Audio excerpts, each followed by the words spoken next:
Türkistan topraklarının doğusunda Şubat ayı keskin soğuğuyla selamlıyordu bozkırı. Tarihin bu topraklara neler getireceğini bilir gibiydi rüzgar. Kendi titremesine dahi aldırmadan soğuk daha soğuk esiyordu. Binlerce yıl yarenlik ettiği, destanlarına tanık olduğu bozkırın çocukları için inliyordu sanki. Sonra kendi sesine karışan bir inilti işitti ve yeni bir yaşamın sıcaklığı yayıldı. Havada zulmün, haksızlığın, şiddetin kokusu vardı. Derin bir nefes aldı yeni doğan çocuk. İlk ve son defa ağladı. Önce anne ve babası, sonra tarih bağrına basacaktı onu. Adını Mehmet Emin koydular.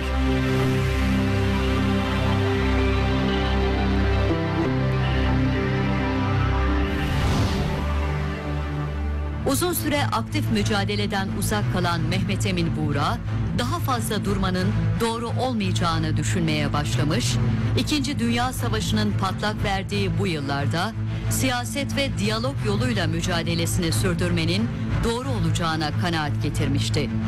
1940 yılında Çin Müslümanları Dostluk Heyeti Başkanı olarak Afganistan'a gelen İsa Yusuf Alptekin, onun bu düşüncesini desteklemiş ve aradığı fırsatı ona sunmuştur.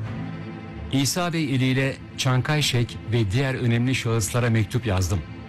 Çin hükümetinden benim Hindistan'a geçip orada Çin ve Türkistan'ın müşterek menfaatleri için çalışmamın uygun görüldüğünü bildiren bir yanıt mektubu aldım.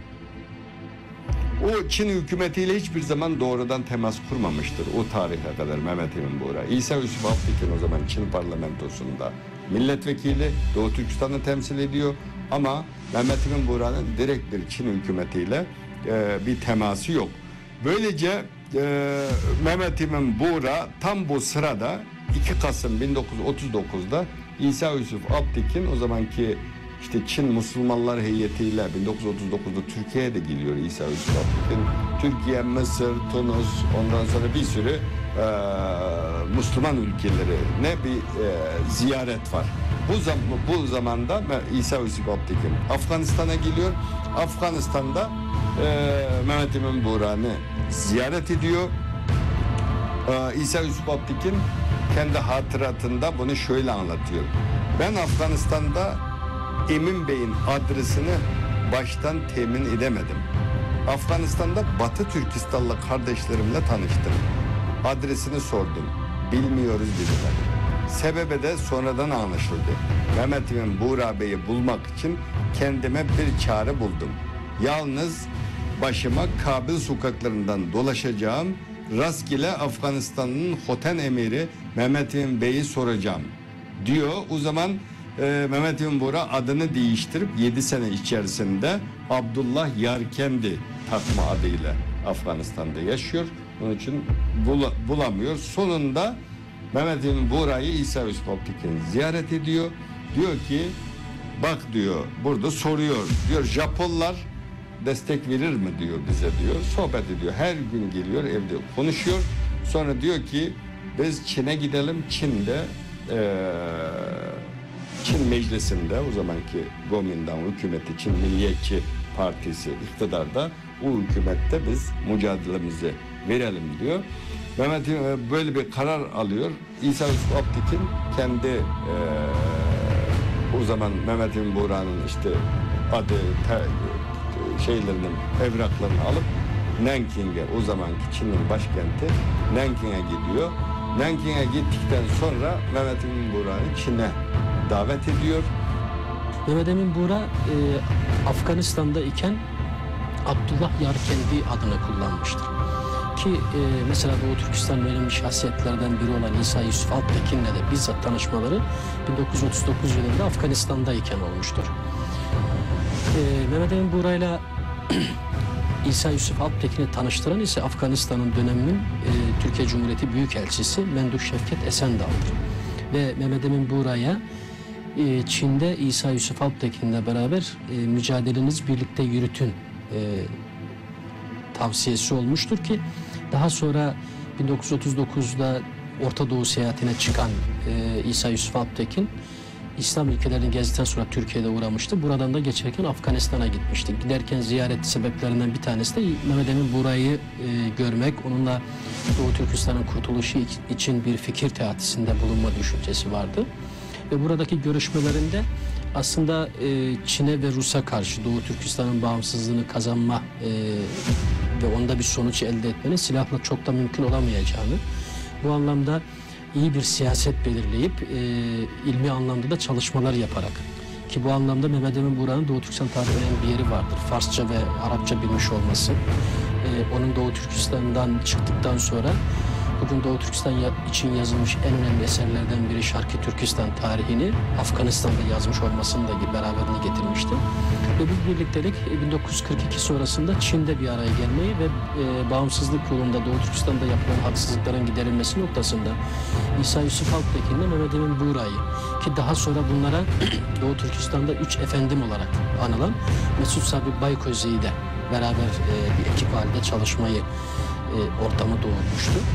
1940 senesinde İsa Yusuf Alptekin'le tanışır. Kendisi Çin Müslümanlarının heyeti olarak Kabil'de bulunur. Onlara görüşürler. İsa Yusuf Alptekin'in Çincesi çok iyidir ve Çin hükümetinin, o dönemki Millet Çin dediğimiz Formosa hükümetinin Kuomintang ismiyle anılan o hükümetin liderlere yakın bir irtibatı vardır. Yani yakın irtibat dediğim, tanışır. Chiang Kai-shek'i de tanır. Doktor Fun Yasinoğlu, Doktor Sun Yasinoğlu, Sun Fun'un çevresini de iyi bilmektedir. Bunlarla bir irtibata geçip acaba yeni bir sürece atılabilir miyiz? Yani siyasi bir sürece nasıl katılabiliriz? İlginçtir, o anda Japonya hükümetinden de bir şekilde bazı kanallarla Mehmet Emin Bura'ya bilgi ulaşır. Hani Japonlarla ittifak kurulması açısından. Hatta şöyle derler, siz güneyden, biz kuzeyden. Yani Japonya yukarıdan gelecek, Doğu Türkistanlar güneyden gelecek ve Çin'i yani bir şekilde ablukaya almaktan bahseder. Mehmet Emin Bura hatıratında bunu çok ilginç bir ifade kullanır. Der ki, o anda manzara şudur. Bir ayı, kendisi anlatırken Uygurların Doğu Türkistan'daki konumunu anlatmak için ayı, kaplan ve kurdun arasında kalmış bir koyun. Şimdi buradaki tasvir şu, ayı malum Rus. Kurt Çinliler oluyor, kaplanlar da Japonlar. Bu süreçte diyor Japonlarla ittifak kurmamız bir patronundan kurtulan bir kölenin tekrar başka bir patrona kölelik yapması gibi bir süreci taşır diyor. Bunu kabul etmez. Der ki en zayıf olan, çünkü o anki Çin merkezi hükümeti, Nanjing'de bulunan o hükümet, yani Kuomintang hükümeti, Chiang Kai-shek'in hükümeti o dönemde ciddi anlamda zor durumdadır. Bu şeye karşı, Japonlara karşı çok ciddi bir, içeriden Mao'nun hareketi var, komünist hareketlere mücadele ediyor. Dışarıda Japonların geldiği dış savaşlar derken çok ciddi bir sıkıntısı var. O da bir çare arıyor. Mektup yazılıp gönderildikten sonra talep gelir. Ve şöyle gelir, merkezi içine davet edilir.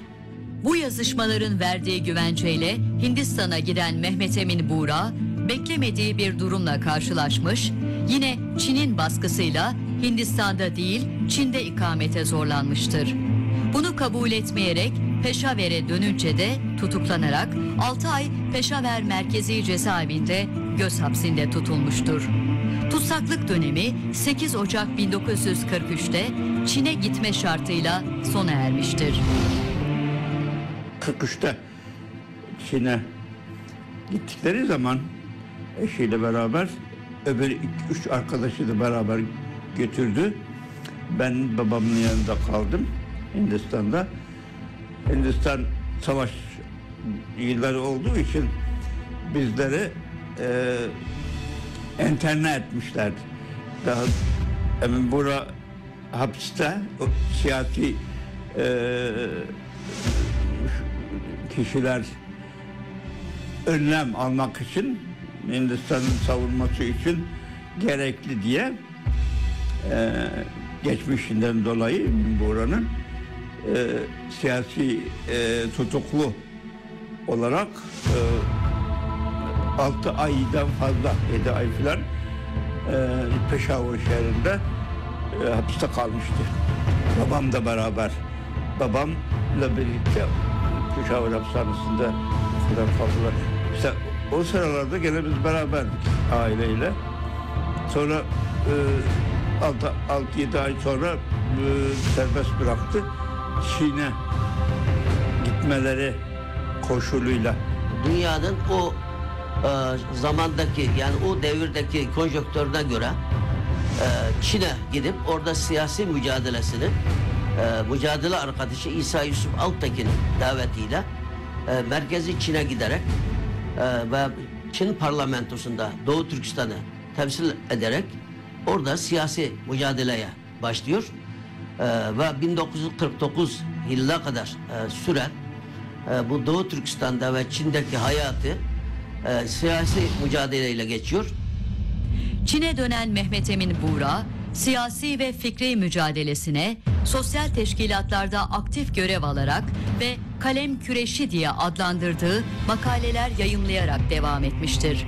Bu dönemde Doktor Mesut Baykozi, İsa Yusuf Alptekin ve Kadir Efendi ile birlikte Yurttaşlar Cemiyeti adında bir teşkilat kurmuş ve Üç Efendiler Hareketi olarak adlandırılacak olan siyasi ve kültürel mücadelesine başlamıştır. Yıllar önce kendisine eğitecek bir öğretmen bulamamaktan ve ilmi yetersizlikten yakınan Mehmet Emin Buğra, mücadele yılları boyunca kendisini nedenle iyi yetiştirdiğini ortaya koyduğu eserlerle ve kalemiyle kazandığı zaferlerle göstermiştir. Çinli ünlü tarihçi Li Dunfang'ın Türkistan'ın Çin'in bir parçası olduğunu savunan yazılarına Sincan değil Doğu Türkistan ve Doğu Türkistanlılar Türktür başlıklı yazılarıyla o kadar güçlü bir cevap vermiştir ki Li Dunfang kendi milletinin tarihi kayıtlarına dayandırılarak ortaya konan bu yazılar karşısında ses çıkaramamıştır. Mesela onun çok önemli çalışmalarından bir tanesi Doğu Türkistan'ın hürriyet davası ve Çin'in bu konudaki politikası. Bir Çinli bir devlet adamıyla yapmış olduğu karşılıklı münakaşalar, birbirlerine yazmış oldukları iddialarını doğrulamak yönündeki çalışmalarıdır ki mektuplaşarak bunları yapmışlardı. Bu çalışmaları incelediğimizde Mehmet Emin Buğra'nın akademik anlamda da kendisinin çok ileri düzeyde yetiştirdiğini, bu anlamda bilimsel olarak düşüncelerini ortaya koyduğunu ve bunu ispatladığını biz görürüz. Mehmet Emin Buğra aynı zamanda çok iyi bir politikacıdır. O 1943-44 senelerinde Milliyetçi Çin'in o dönemki merkezi olan Chongqing'de bulunmuş ve mücadele arkadaşı İsa Yusuf Alptekin ile birlikte Çin parlamentosunda siyasi mücadele yürütmüştür. Doğu Türkistan halkının, Türk kimliğinin, milli kültürünün, Doğu Türkistan'ın siyasi statüsünün anayasada tanımlanması, belirlenmesi ve Doğu Türkistan halkının temel hak ve özgürlüklerinin anayasa güvencesi altına alınması hususunda büyük emek ve çaba harcanmıştır. Tabii burada önemli olan orada İsa Yusuf Alptekin, Doktor Mesut Sabri Baykozi, Mehmet Emin Buğra, bu üç kişi Çin Meclisi'nde Doğu Türkistanlıların milletvekili. O zaman Doğu Türkistanlıları temsil ediyor. İşte Doğu Türkistanlıların o zamanki meclisteki mücadeleleri var bunların. İşte bizim memleketin adı Şincan değildir. Oranın adı Türkistan olmalı. Oradaki halkın adı Türktür. Onlar işte ana dilde eğitim görmeli. Pek çok orada Doğu Türkistanlıların hakkını savunan teklifler, kanun teklifleri veriyor. Mehmet Emin Buğra ve arkadaşlarının bu tür çalışmaları Çin parlamentosunda Doğu Türkistan meselesine daha ılımlı yaklaşan bir kesimin oluşmasını sağlamıştır. Bu olumlu havadan istifade etmek isteyen Mehmet Emin Bey, Doğu Türkistan meselesine dair arkadaşlarıyla hazırladıkları bir taslağı Anayasa Komisyonu'na sunmuştur. Sincan isminin Doğu Türkistan olarak değiştirilmesi ve Doğu Türkistan milletinin Türk olduğunun anayasada açıkça belirtilmesini istedikleri bu taslak, İktidar Partisi'nin genel kurulunda devlet başkanı tarafından reddedilmiştir. Bu olaya devlet başkanının hazır bulunduğu genel kurul salonunu terk ederek cevap veren Mehmet Emin Buğra, bu hareketiyle merkez hükümete bazı konularda geri adım attırmayı başarmıştır. İlk defa 1943'te Milliyetçi Çin hükümetinin geliştirdiği anayasanın komisyona katılırlar. Ve komisyonla şu belgeyi sunarlar. Doğu Türkistan adını ilk defa zikreden bir belge sunarlar. Şincan değil, müstemleke bir toprak değil, bu binlerce tarihtir ismi olan Doğu Türkistan adının verilmesi ve oradaki bütün halkı, Uygur halkına, Kazak halkına kültürel, dini, sosyal hayatlarını, insan hak faaliyetlerinde insani haklarının tanınmasını talep eder. Bu çerçevede büyük tartışmalar olur. Bu metinin üzerinde bazı olaylar gerçekleşir ve Çankaya Şek verdiği sözü yerine getirmez bazı sistemde. Mehmet Emin Buğra bunu protesto eder ve hatıratında ilginç bir şey ifade eder. O gün Çankaya Şek konuşma yapıyor. Yani General Çankaya Şek, yani aynı zamanda savaş komutanı, başkomutan, aynı zamanda Çin'in milletçinin lideri. Onun konuşmasını başladığı anda mecliste olduğu halde meclisi terk eder. Yığın başladı. Ben Halk Vekilleri Meclisi Reisinin aldığı oturup yarım zarlığa bir kol köşersap çıkmanın için Halk Vekilleri Meclisi'ni taslak çıkıyorsun. Halk Vekillerinin hemisi dağmatıp nakarat karışır. Çünkü bu bir xil narazılık bildiriş şerikliği. Əməliyyətdə bana oxşaş yalnız bir adamın Halk Vekilleri Meclisi'ni taslak çıkıp girişi hiç kim için bunca ola mühim emektir. Ama ben vətənim üçün şərəflik bir namayiş ötürülüşünü sonrada paraganlığım üçün akıbetinin ne olduğunu oylap mı oturmasını şunda kullan edim.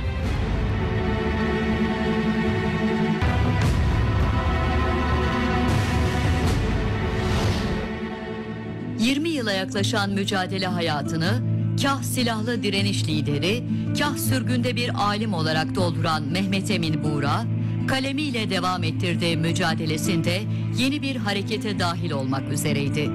1944 yılının son günleri yaşanırken Doğu Türkistan'da 3 vilayet inkılabı adı altında yeni bir mücadele hareketi başlamıştı. Bu gelişmeler üzerine Mehmet Emin Buğra, Mesut Baykozi ve İsa Yusuf Alptekin Urumçi'ye dönerek bu yeni harekete dahil olmuşlardır. 1946 yılında kurulan Özerk Doğu Türkistan eyaletinde Baykozi genel vali olurken Mehmet Emin Buğra ise önce Yeniden Yapılanma Bakanı, 1948 yılında ise başkan yardımcısı olarak görev yaptı. Siyasi mücadelenin yanında kaleminden de vazgeçmeyen Mehmet Emin Bey, İsa Yusuf Alptekin'le birlikte Altay dergisini ve Erk gazetesini çıkartarak milli şuuru canlandırmaya yönelik çalışmalar gerçekleştirmişlerdir. Tarih kitaplarında da çok yer alır bu 1940'ta başlayan, Altay'da başlayan bir milli ayaklanma. 1944'te de bağımsız bir Doğu Türkistan hükümetinin, Ulca merkezli bir hükümetin kurulmasını beraberinde getirmişti. Bu olayların neticeye vardırılması, anlaşma zemini hazırlanması gayesiyle de Çin'de bulunan, merkezi Çin'de bulunan bu üç efendinin de Doğu Türkistan'a gitmelerini gerektirmişti. 1946 yılında 11 bitim anlaşması olarak tarihe geçen bir anlaşma ile bir yeni oluşum kurulmuştu. Mehmet Emin Buğra bu oluşumda Bayındırlık Bakanlığı görevinde bulunmuştu. 1946 yılında Çinlilerle yapılan 12 bitim anlaşması neticesinde Doğu Türkistan'da bir eyalet hükümeti kuruluyor. Bu eyalet hükümeti ilk kez Doğu Türkistan tarihinde ilk kez Doğu Türkistanlı Türklerin de kabinede, hükümette, yönetimde yer aldığı bir hükümettir ve bu hükümetin önceleri Bayındırlık Bakanı, daha sonra da eyalet hükümet başkan yardımcısı olarak burada vazife görüyor. Keşmir'e geldik. Keşmir'den Doğu Türkistan'a döndük. O sıralarda da Emin Bey Ürümçi'de, ondan sonra siyasi faaliyetleri var. Ondan sonra hükümet üyesi olarak görev yapıyor. Önce Yeniden Yapılanma Bakanı olarak savaş sonrası ülkenin yeniden yapılanması ekonomik ve sosyal bakımdan onun görevlisi. Daha sonra eyalet genel vali yardımcısı olarak görev yaptı. Sonra ayrıca da orada o zaman çünkü Uygurların yani Şarkı Doğu Türkistan halkının siyasi haklarının elde edilmesi yolunda anayasal çerçeve içinde mücadelesini verdi. 44'teki kuzeydeki Bulcu'da kurulan Doğu Türkistan Cumhuriyeti de Rus'la Çin'in anlaşmasıyla yok olduktan sonra bunlar 1947'de eyaletlik hükümet kuruluyor. Eyaletlik hükümette Mehmet Emin Buğra bakan oluyor. Mesut Sabri Baykoğlu o zaman Mesut Sabri Baykoğlu eyaletlik hükümetin reisi oluyor. Sonra İsa Yusuf Alptekin de genel sekreterlik vazifesini alıyor. 1949'da Mao devrimi gerçekleştikten sonra 1949 Ekim ayında Komünist Çin Kızıl Ordu yani Komünist Çin ordusu Doğu Türkistan'a giriyor. Böylece Mehmet Emin Buğra ile İsa Yusuf Alptekin vatan için vatandan ayrılıyoruz diye ikinci kere Keşmir üzerinden Pamer üzerinden Keşmir'e yani Hindistan'a ikinci defa geliyorlar bunlar. Mesut Sabri Baykoz ise Çin hapisinde 1951'de hapiste ölüyor. 1944 yılında ilginç bir hadise gerçekleşiyor. İle olayları var memlekette. Ahmet Can Kasimi'nin Alihan Tören liderliğinde Kuzeydoğu Türkistan dediğimiz, şimdi bizim bahsettiğimiz çizgi Hotan Kaşgar yerken Güneydoğu Türkistan temsil ediyor. Kuzeyinde 3 vilayet dediğimiz İli, Hulca, Altay bölgesinde de yeni bir hareket başlıyor. Yeni bir bağımsızlık hareketleri başlıyor ve Türkistan Cumhuriyeti adında yine 1944'te orada bir oluşum var. Mehmet Emin Buğra, İsa Yusuf Alptekin ve Mesut Sabri Baykoz, bunlar 3 efendiler, siyasi dönemde 3 efendiler bu hadiseler üzerine memlekete Urumçi'ye geri dönüyorlar. Ve bu heyetle görüşerek orada bir koalisyon hükümeti gerçekleşiyor ve merkez içine ikna edecek bir şekilde orada yeni bir faaliyete başlıyor. Bu faaliyet o dönemde Mehmet Emin Buğra ifadesi 44 ile 48 arası Doğu Türkistan'ın o Urumçi bölgesini, o Doğu Türkistan'ın siyasi tarihinde bir bahar havası estiriyor. İşte dergiler yayınlanıyor, Uygurca kitabetler başlıyor, yazılar çıkıyor. Mehmet Emin Buğra Altay dergisini, İsa filmi çıkartıyor, Erk dergiler çıkıyor. Yani artık Mehmet Emin Buğra orada zaten Bayındırlık Bakanlığı yapmaktadır. Mesut Sabri Baykoz Genel Başkan, Ahmet Can Kasimi Genel Sekreterdi. Sonra Ahmet Can Kasimi vefatından sonra yerine İsa Yusuf Alptekin geçer. Bu üçlü süreç içerisinde bir açılım yaparlar. Bir dönüşüm esnasındadır.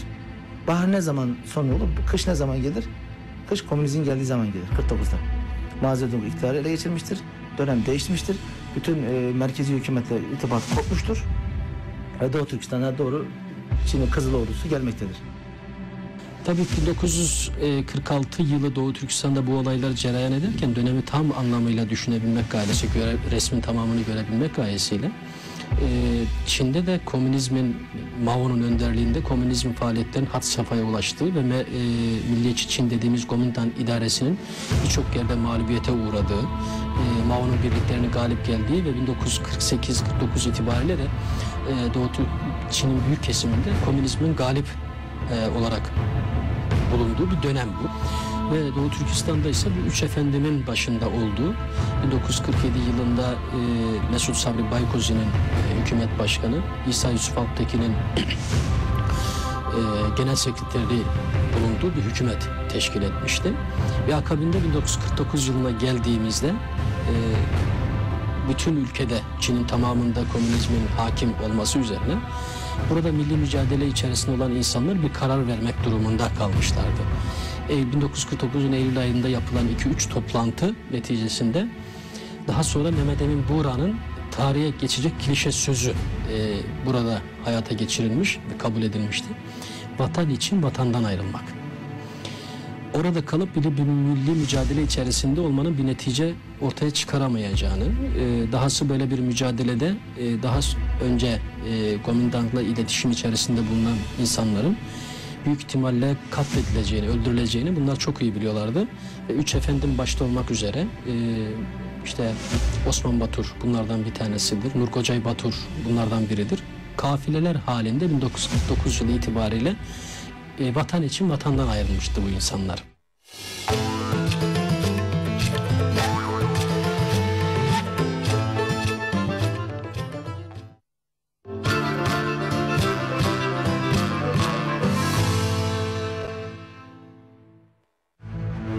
Takvimler 12 Kasım 1949'u gösterdiğinde 3 vilayet inkılabı da Hoten İnkılabı gibi üzücü bir son yaşamıştır. Bu sefer işgalci komünist rejimdir. Bu durum karşısında Mehmet Emin Buğra'nın iki seçeneği olmuştur. Ya tekrar silahlı mücadeleye girecektir ya da ülke dışına çıkarak fikri ve siyasi alanda mücadele etmeyi sürdürecektir.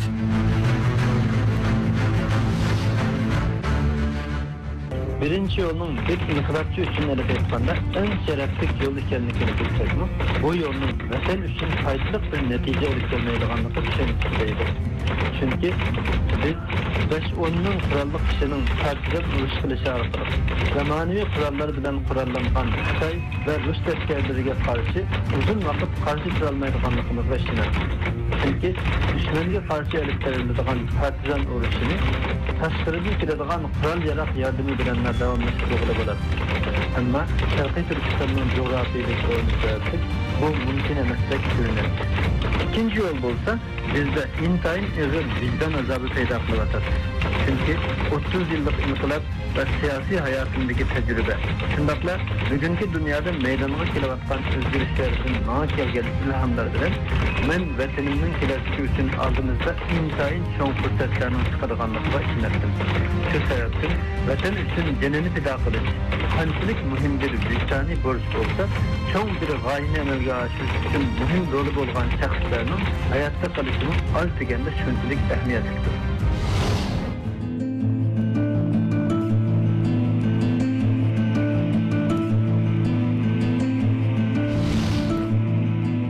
Mehmet Emin Buğra bir kez daha vatan topraklarından ayrılmıştı. 1949 yılında gerçekleşen bu ayrılığın ardından ilk durak Keşmir olmuştur.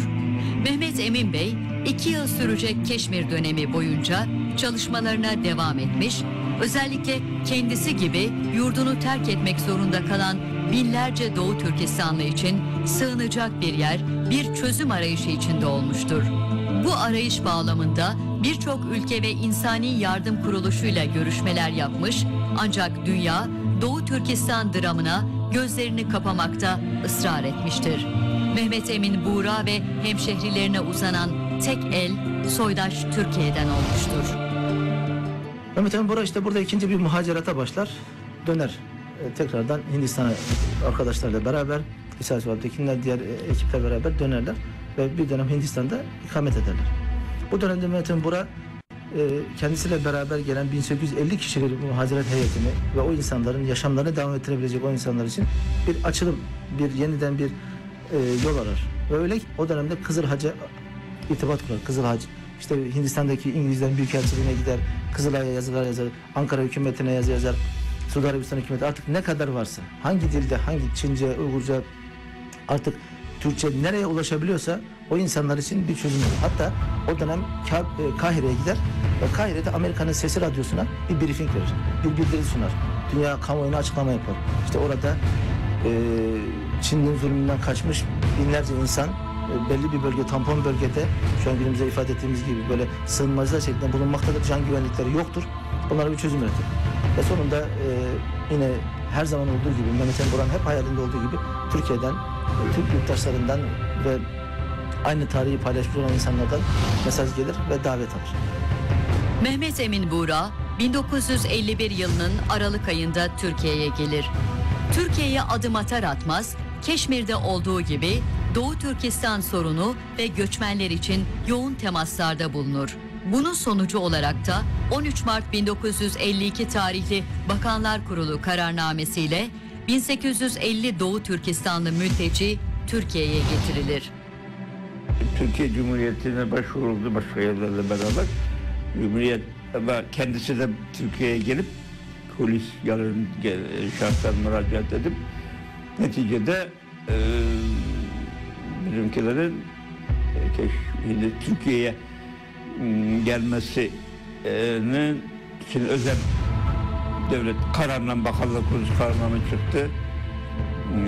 Ondan sonra 934 Türk Göçmen Kanunu'na ilaveten Doğu Türkistan'da göçmenlerin de Türkiye'ye iskanlı olarak gelmesini temin edildi. Ben ilk kafilenin şaparonu olarak ikimiz 300 kişilik kafileydi. Geldik İstanbul'a 1953 Ekim ayında. Ondan sonra Bağdat'tan Türk treniyle bindik. O yıldızı görünce orada millet şey oldu, penceredeki ay yıldızı görünce bağlaştık. Hala onun bahsedeki yüzü çok büyük bir heyecan. Çünkü ondan önce tamamen tünelin içi kapkaranlık, gelecek ne olacak belli değil. Her şey sıfıra inmiş, ekonomi parasal falan. Ani çıkılmış memleketten. Dolayısıyla hem moral bakımdan, ideoloji bakımdan hem de ekonomik bakımdan bir kurtuluş oldu Türkiye'ye girişimiz. Çünkü hiçbir devlet parmağını kıpırdatmadı. Suudi Arabistan olsun, ne bileyim diğer İran olsun, hiç ses vermedi.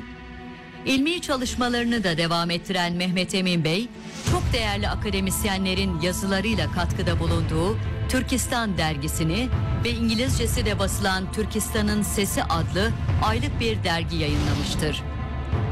Mehmet Emin Buğra Türkiye'ye geldikten sonra da boş durmuyor. Buraya geldikten sonra 1952'de Türkistan Sesi diye bir dergi çıkarmaya başlıyor.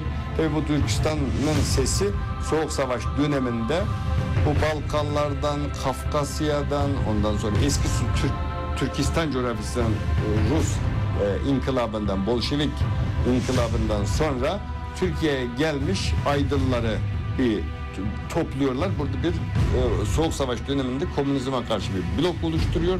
Türkiye'de böyle mücadelesine başlıyor. Sonraki yıllarda bu Türkistan Sesi dergisi Doğu Türkistan Sesi dergisine dönüşüyor. Kendisi 1965'te vefat ettikten sonra da bu dergi bugüne kadar burada yayınlanmaya başlıyor. 1951 ve 54 yıllar arasında İstanbul'da Türkistan dergisini çıkarmış ve kendisi de bu dergide yazılar yazmıştır. 1956 senesinde Ankara'da Türkistan'ın Sesi adlı bir dergi daha çıkarmış ve yine burada Doğu Türkistanlı Türk kamuoyunu anlatan makaleler yazmıştır. Aynı zamanda aynı yıllarda Doğu Türkistan'ın Dünü ve Bugün adlı bir kitap yayınlanmıştır. Diğer yandan Mehmet Emin Buğra, İsa Yusuf Alptekin'le birlikte Asya ve Afrika'da düzenlenen uluslararası konferanslara katılmış ve oralarda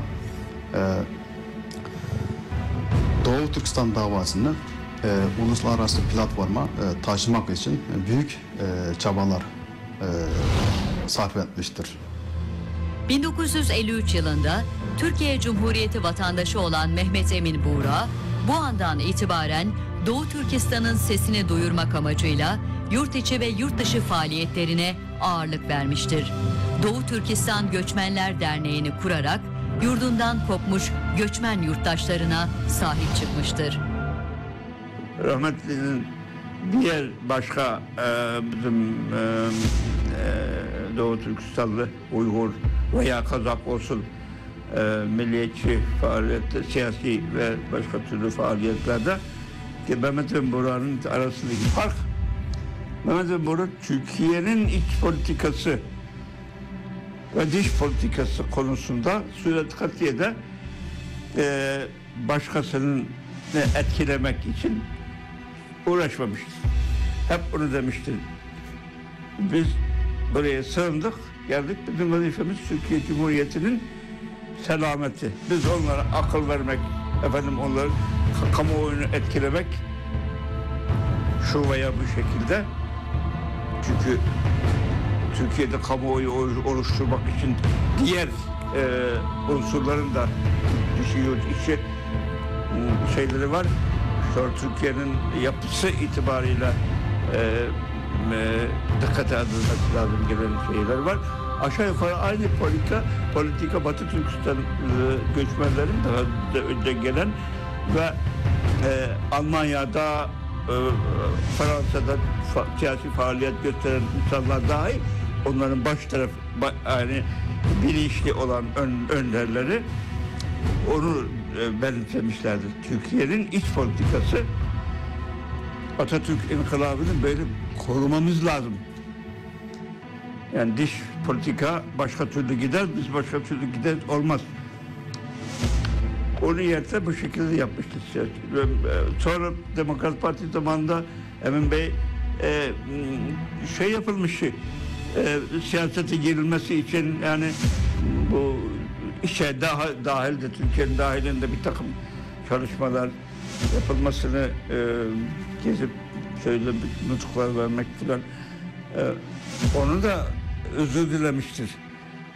Ben kendi halkımın, memleketimin şeyin için uğraşıyorum bu arada. Sizin çok insanlarınız var. Çok yetişmiş insanlar var. Onun için benim bağışlayın diye. Yani o fark var. 1952 yılında arkadaşlar böyle Türkiye'ye gelir. İstanbul'da yerleşir önce. Bütün o dönem diplomatlarla görüşür. Başta Fuat Köprülü, Dışişleri Bakanı Fuat Köprülü ile Dışişleri Bakanı ile Meclis Başkanı'yla görüşmeler yapar. İsmet İnönü'ye çıkar, Adnan Menderes. Artık o dönemde herhangi bir siyasi olursa olsun fark etmeden yani belli bir siyasi perspektifte ayırmadan bu benim Mehmet Emin Buğra'nın Türkiye'deki faaliyetleri için gördüğüm önemli bir hadisedir. Hani nerede olursa, hangi siyasi partide, hangi ekolden olursa olsun görüşmüştür. Onlara bilgi vermiştir, davasını anlatmıştır. Yani şu olur veya bu olmaz diye bir ayrım yapmamış. Ve burada şunu da gördüm.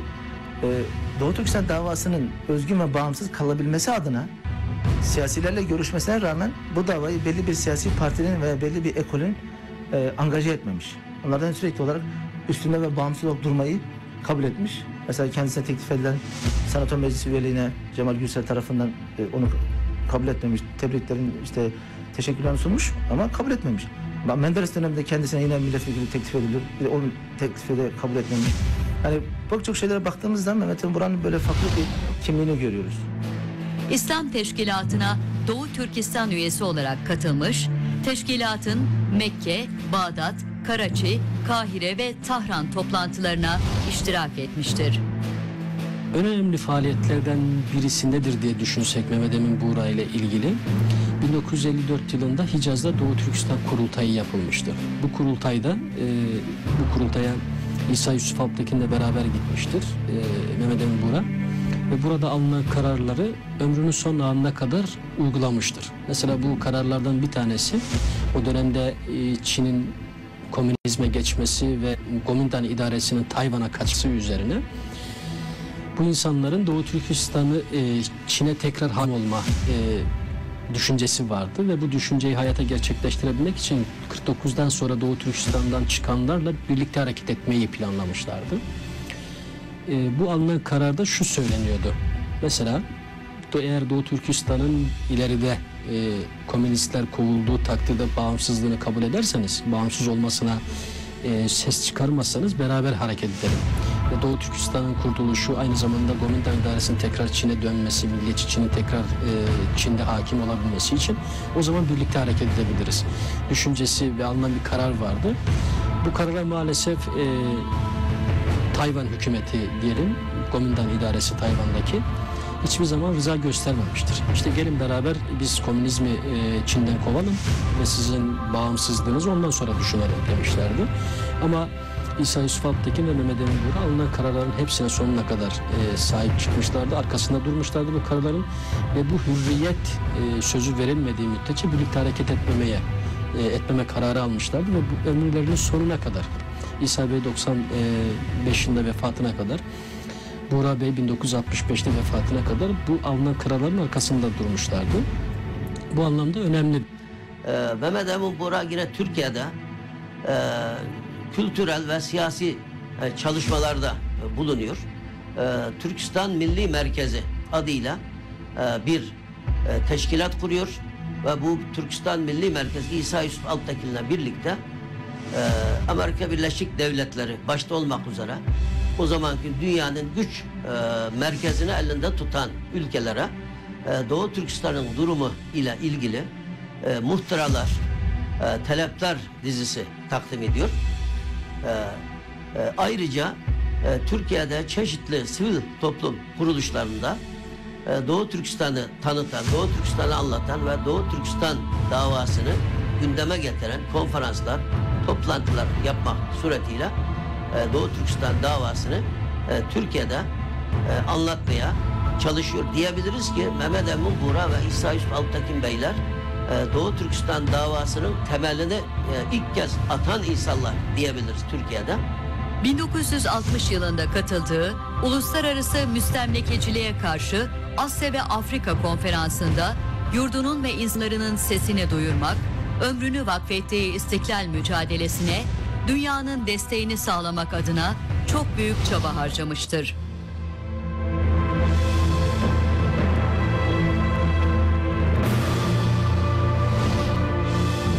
14 Haziran 1965 günü kalbi yeter dedi büyük lidere. Ömrünü adadığın bu yolda peşinden geleceklere yol ver ve dinlen. Senin bıraktığın izleri takip edecekler.